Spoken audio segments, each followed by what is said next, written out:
In the last lecture, we derived this expression of entropy in the differential form as a function of u, v, n. So, what we are going to do is we are going to make use of this and develop an equation of state for a simple example. So, this is an example.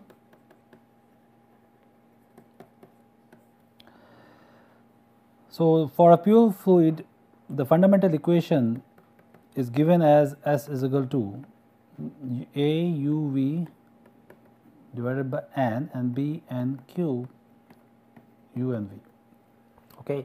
So, this is something which is given, and what is being asked is to obtain the equation of state P as a function of V and T for this material, where A and B are positive quantities. Okay. So, this is greater than 0, greater than 0. So, what we are going to do is we are going to make use of fundamental equation, the equation which we have derived here. Okay. So, we know this S as a function of u v n. Okay. So, we can write ds in differential form, and since ds is already given here, okay, so you will have ds as del s by del u for constant v n du and so forth. So, this will be your 1 by t, and this information we can make use of it here.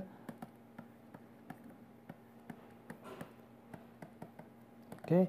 This will be your a v by n plus b n cube u square v, and similarly p by t, which is this part, can be written as in terms of partial derivative with respect to v at constant a, and this is given by a u n plus b n cube u v square.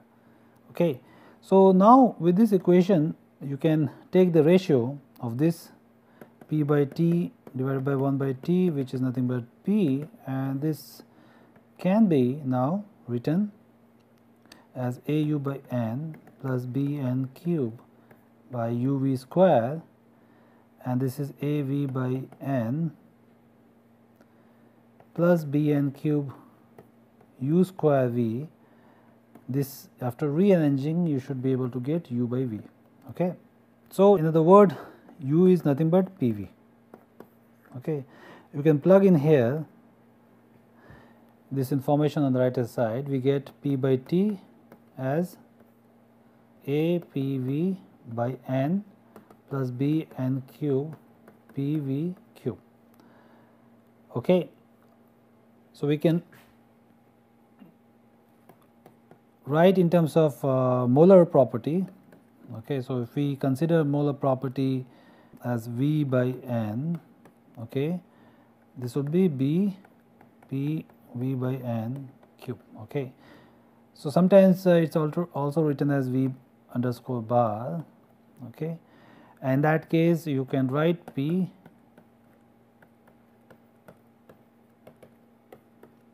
as this equal to bt, or p is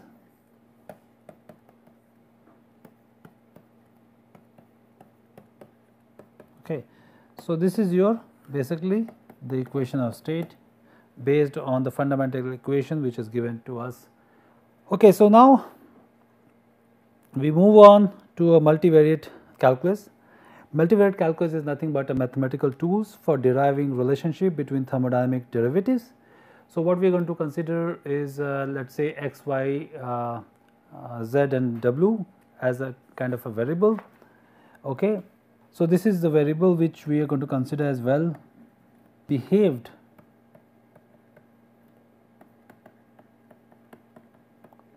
functional relationship between them. So, for simplicity,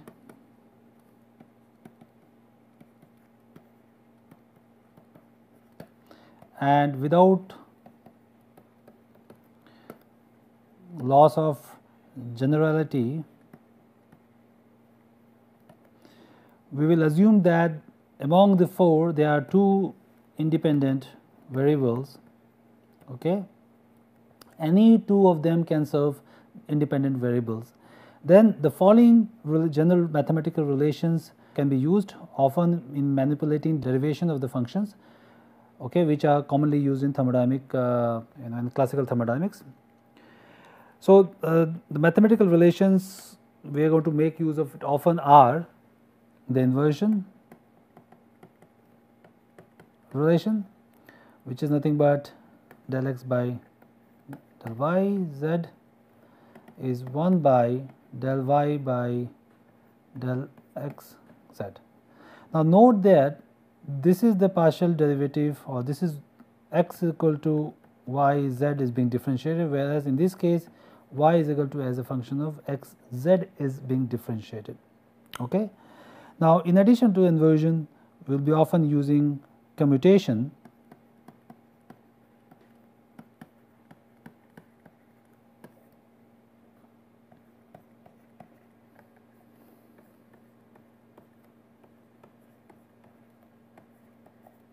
Okay.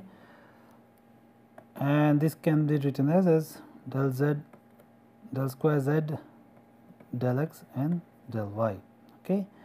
And this can be rearranged also, this sequence of derivative as del y by del y, del z by del x, the constant y, and here this is constant x. Okay. So, this is a commutation expression. Now, chain rule is often used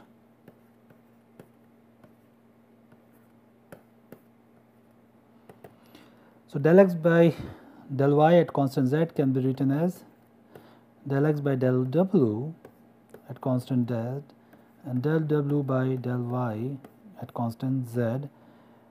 This is by making use of inversion rule here, we can also write as del x by del w at constant z divided by del y by del w at constant z. Okay, so this is the inversion rule. Now, in addition, you have this x y z minus 1 rule, which is nothing but a cyclic permutated derivative, del x by del y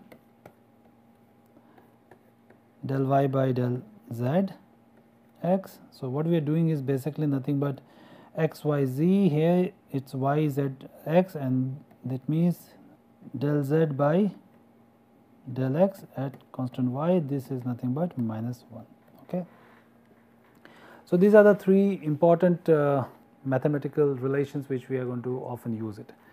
So, let me now move on, okay, and now we consider case. In order to understand the dependency of the path, let us assume the function f0, which is a function depends on initial, a function which is basically nothing but, let us say, a state variable, or in general this could be a property. So, basically f0 is nothing but the function value at x0 and y0, and we are going to consider f1, which is a function value at x1 and y1, and what we are interested is f1 minus f2. Okay, this is a commonly occurring instances in thermodynamics. So, this can be evaluated by integrating df from x0 y0 to x1 y1. Okay. Now, we can write this in partial derivative form and as follows.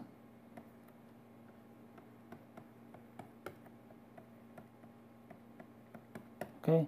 So, we can write as del f by del x at constant y dx plus del f by del f constant x dy. Okay. Or in other words, you can also rewrite this as del f by del x y dx, and this integration is along this path, plus del f by del y constant x again its integration is along this path. Okay.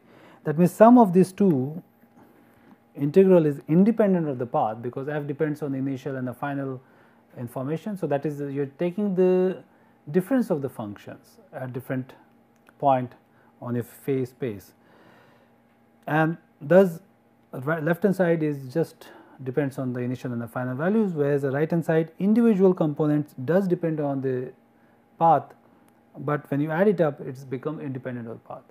You can understand from the point of view of du, if we can integrate along a certain path, this could be written as del u del w, and this would be delta u delta q minus, let us say if PV work is there, then P dV along this path gamma, okay, and this will be your del u, okay. This will be your delta u, which will be u2 minus u1. Okay. Left hand side does not depend on the path, but this depends on the path, okay. And thus in order to achieve the same delta u, and this will have to complement with each other in order to achieve the same. So, one can see that this particular work will depend on the path you are going to consider. For example, you can have this PV, and essentially the initial state is here and final state is here. So, this could be a one particular path, okay. Let us say my gamma 1, and there could be another path, and there could be another path here. This would be gamma 2 and gamma 3, okay. Now, naturally this is the area under the curve. So, of course, the value does depends on what particular path you are going to consider. For gamma 2 the work is more, gamma 1 the work is less, gamma 3 the work is further less, and thus this value depends on different gammas. On the other hand, delta q will have to also vary in order to maintain the same u2 minus u1. Okay. So, this is just a simple example to understand these functions. So, let me end this lecture, and we will continue this mathematical calculus review in the next lecture as well. Okay. So, see you in the next lecture.